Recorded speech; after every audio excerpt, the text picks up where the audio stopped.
Oke, jumpa lagi dengan Edwin di channel analisis laporan keuangan. Untuk kali ini saya mau bahas Koci, ya Kokoh Eksa Nusantara. Kita lihat ya kinerjanya menarik nggak berdasarkan laporan keuangan 2025 Q3-nya dari sudut pandang saya. Oke, kita langsung aja ya ke analisis. Koci, dia pengembang dan operator real estate. Ya, ini Kokoh City kalau nggak salah ya.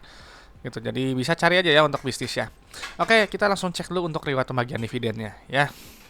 Untuk Koci ini memang dia IPO itu tahun 2023 ya, dan menariknya gitu ya, dia dia bagi dividen untuk tahun buku 2023-nya juga ya gitu. Dan ini udah 2 tahun ke belakang dia bagi dividen. Ini bukan buruk, ini justru awal yang baik. Kenapa? Artinya bisnisnya ini memang ada nilai tambah gitu ya, real gitu ya. Memperkaya pemegang sahamnya. Penting ya perusahaan itu harus bagi dividen. Kenapa? Karena perusahaan yang bagi dividen itu adalah perusahaan yang memang sudah terbukti profit dari bisnis ya. Jadi dia memang punya kondisi bisnis yang sehat gitu. Karena kalau perusahaan nggak bagi dividen, bisa jadi perusahaan tersebut cuman untung di atas kertas saja ya, atau mungkin ada masalah sama bisnisnya, atau mungkin hanya memperkaya owner perusahaannya aja yang biasanya merangkap sebagai komisaris dan direksi ya. Nah, jadi ini sebenarnya baik, cuman dia belum 3 tahun ke belakang gitu ya. Kalau sekarang tahun bukunya yang terakhir kan 2025 ya. Ya berarti kalau saya perlunya sampai 2025, mungkin baru tahun depan bisa dilirik gitu ya. Saya perlu yang benar-benar 3 tahun ke belakang. Ya, artinya dia udah stabil. Cuman dua segini juga masih nggak apa-apa kok. Masih cukup menarik juga ya. Cuman masih belum masuk kriteria saya lah. Oke, selanjutnya kita langsung buka laporan keuangannya. Satuannya rupiah ya. Properti memang biasanya rupiah. Jadi angkanya banyak. Cek yang pertama untuk Kastara Kas ya. Kastara Kas ini penting harus dilihat setiap kuartalnya, karena Kastara Kas ini adalah jumlah uang yang ada di dalam dompet perusahaan. Ya si maaf sedek. Ya, jadi si uang kas ini punya fungsi untuk bayar operasional, ekspansi, dan juga untuk bayar pinjaman ke bank. Ya, jadi jangan terlalu sedikit nih. Kalau terlalu sedikit bisa jadi operasional terganggu atau mungkin ketiganya ya. Dan untuk posisi Kastara Kasnya ini turun ya, dari sebelumnya 11,5 miliar sekarang jadi 2,2 miliar ya. Nanti detailnya kita cek di laporan arus kasnya. Selanjutnya cek untuk ekuitasnya ya, langsung pilih saldo labanya ya. Ini pos keuangan favorit saya. Kenapa? Karena saldo laba ini menunjukkan total akumulasi keuntungan yang telah dihasilkan perusahaan ya, dari semenjak perusahaan yang pertama kali berdiri sampai sekarang 2025 Q3. Ya, jadi si Koci dari dulu pertama kali berdiri sampai sekarang 2025 Q3 telah menghasilkan total profitnya sebesar 38,5 miliar. Ya, di luar dividen yang telah dibagikan. Ya, ini baik. Ya, saldo laba positif, dia bisa bagi dividen.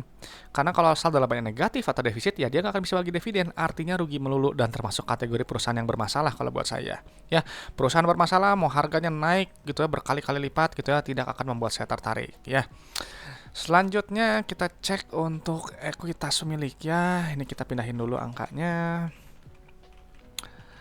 Ini angka NP-nya 0 ya. Nah, ini kita lihat nih ya. Ini rasio saldo laba terhadap modal awal ini 0,42. Artinya si Koci ini gitu ya telah menghasilkan profitnya ya 0,42 kali modal awal ya. Jadi kalau teman-teman punya bisnis yang modalnya 1 miliar, itu telah profit 420 juta di luar dividen yang telah dibagikan. Jadi kalau nilainya masih di bawah 1 ya, saya asumsikan perusahaan masih berkembang ya, belum balik modal, karena kalau udah balik modal 1 tadi gitu ya. Dan secara PBV gitu ya, ini memang super premium sekali ya di 8,9 gitu. Nggak tahu nih kenapa nih, apa hype gitu ya atau gimana ya, itulah kadang market gitu yang menentukan untuk masalah harga. Oke, selanjutnya kita cek untuk laba ruginya, langsung pilih pendapatan ya. Selalu kita cek pendapatan ini karena pendapatan ini adalah pos keuangan yang menunjukkan pertumbuhan perusahaan. Perusahaan yang baik gitu ya, dia cenderung bertumbuh, pendapatannya akan naik gitu ya. Namun untuk pendapatannya untuk kinerja yang sekarang ini turun ya. Turun 11,5 miliar ya, atau turun sekitar 19%. Nah, kalau turun gitu ya, saya asumsikan gitu ya nih, karena saya jelaskan dulu ya di postingan video yang mana yang dulu ada gitu ya. Jadi dia memberikan komen gitu ya. Pendapatan turun itu bukan selalu rugi, Pak, gitu ya. Loh, memang iya pendapatan itu memang dia nggak rugi, karena rugi itu baru muncul kalau dia udah dikurangi tadi beban-beban yang ada semuanya di laba bersih, itu baru rugi. Nah, cuma kalau pendapatan katanya gitu ya, dari informasi yang beliau sharing kan, pendapatan itu diakui setelah dia terima kunci.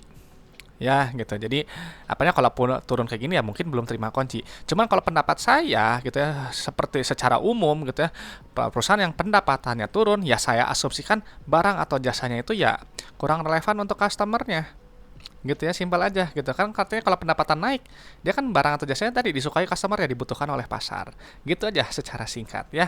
Jadi ini tadi turun gitu, nanti si pendapatan akan dikurangi oleh harga modal barang atau jasa atau HPP ya, beban pokok, nanti keluar laba bruto yang ini nilainya.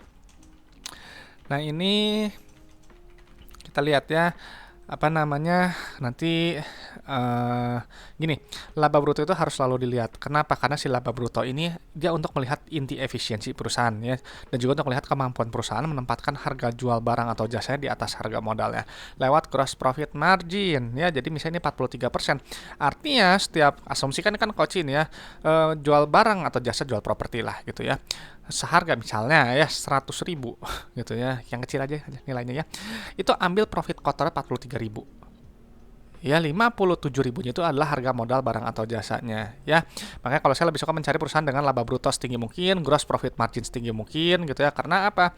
Karena semakin besar laba bruto nanti akan semakin besar laba bersihnya ya. Si laba bruto nanti kan dikurangi beban operasional, non operasional, beban pajak, nanti keluar laba periode berjalan yang ini nilainya ya gitu.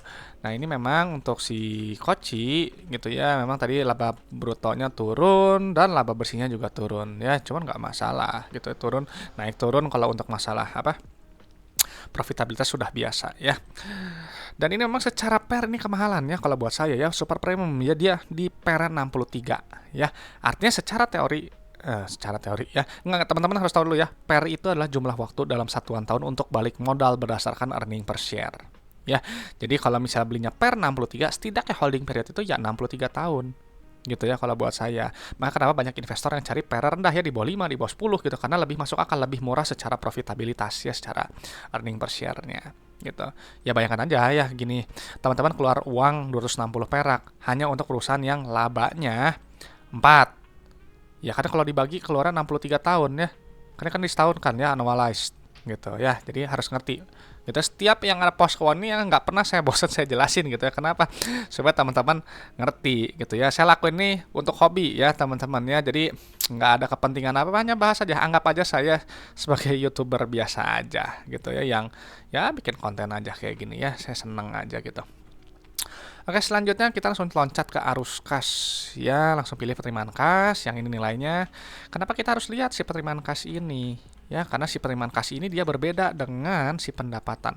Kalau pendapatan tuh dia sifatnya akrual ya, dia cuma diakui, dicatat di atas kertas saja. Berbeda dengan ini, penerimaan kas itu adalah jumlah uang yang benar-benar customer bayar ke perusahaan. Ya, rasionya harus tinggi seperti ini. 106% artinya teman-teman jual barang 100 juta, customernya bayar 106 juta. Nah, 6 juta lebihnya itu bisa jadi piutang yang sebelumnya belum tertagih. Ya, jadi pintar dia, perusahaan itu dia harus menagih piutang-piutangnya. Karena si uang kas itu punya fungsi, ingat ya, rasionya harus tinggi karena digunakan untuk bayar operasional, ekspansi, dan juga untuk bayar pinjaman ke bank. Ya, nah jadi dia bilang pendapatan si Koci 48M, ya, terima uangnya 51,3M. Ya, bayar operasional, gaji karyawan, dan seterusnya, nanti keluar net CFO yang ini nilainya. Wajib nilainya positif. Kenapa? Karena kalau dia positif artinya bisnisnya ini menghasilkan uang tunai. Ya, jadi uangnya tuh nggak habis hanya untuk bayar operasional ya. Teman-teman ya berpikirlah, jangan, ya kalau saya ya, jangan, bukan jangan, buat apa punya bisnis yang uangnya itu habis hanya untuk bayar operasional aja. Ya kalau nggak ada uang sisa, artinya keuntungan yang ada itu hanyalah untung di atas kertas aja. Ya kemana uangnya gitu. Oke, selanjutnya kita cek untuk aktivitas investasi atau ekspansi usahanya. Ini nilainya negatif seperti ini ya. Ini bagus, artinya apa, perusahaan dia berekspansi ya, semakin lama semakin besar, atau dia memelihara aset produktifnya ya. Tuh lihat tuh, DP tanah, perolehan aset tetap, penambahan tanah lagi untuk pengembangan ya, tuh dia berekspansi nih, bagus ya. Cuma memang ekspansinya nggak sebesar yang periode sebelumnya ya. Sebelumnya kan 13, sekarang cuma 8M. Selanjutnya kita cek untuk arus kas dari pendanaannya. Maaf ya, saya lagi nggak enak. Nggak enak tenggorokan tadi. Untuk aktivitas pendanaan atau aktivitas pinjaman ke bank ini nilainya negatif. Ya ini bagus. Kenapa? Artinya perusahaan ini dia melunasi pinjamannya ya. Cenderung melunasi pinjamannya atau dia membayar dividen. Tuh. Lihat ya. Kalau nilainya negatif, nilai itu bayar dividen ya, pelunasan utang. Kalau ambil pinjaman yang nilai positif. Ya, cuman ini pembayaran utang lain-lain pembayaran tapi nilainya positif ya. Nah, itu kadang pos-pos keuangan itu kadang membingungkan gitu ya. Kenapa kadang pembayaran tapi nilainya plus, ya harusnya negatif gitu. Jadi yang benar yang mana? Nah, itu kadang perlu dikoreksi atau gimana, takutnya ini penerimaan utang lain-lain. Ya, jadi kalau saya patokannya ya sumnya aja lah gitu. Oke, dan di sini ada tambahan modal di store, ya setoran modal, suntik modal lah. Saya asumsikan seperti itu. Oke, jadi ini memang polanya plus min min dan ada penurunan kas tara kas. Ya, jadi kalau penurunan kas tara kas artinya perusahaan itu keluar uang dari dalam dompetnya. Dan ini yang menyebabkan kenapa si kasnya langsung melemah. Ya, jadi sisa 2,2 M. Tapi ingat, ya, karena kalau kita melakukan adjustment, ya pembayaran dividen misalnya kita hilangkan, ini ada kenaikan kas tara kas.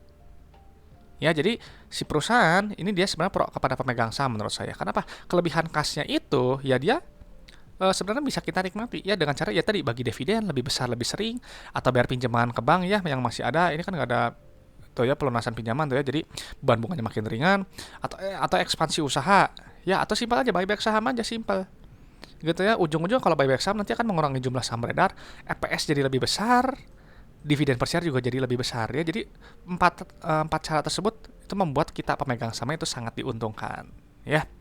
Oke, jadi ini baik ya, pola arus kasnya baik gitu ya. Lalu kita cek untuk resiko bisnisnya berdasarkan likuiditas dan solvensinya ya.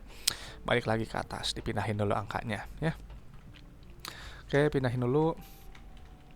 Rada OOT dikit ya, memang cuaca sekarang memang nggak bagus ya gitu ya. Karena apa? Karena nggak menentu ya pancaroba gini tenggorokan jadi mudah sakit gitu ya. Pas saya kemarin juga November itu lumayan ya batuk gitu ya batuk bisa tapi manjang. Oke ya oot aja itu.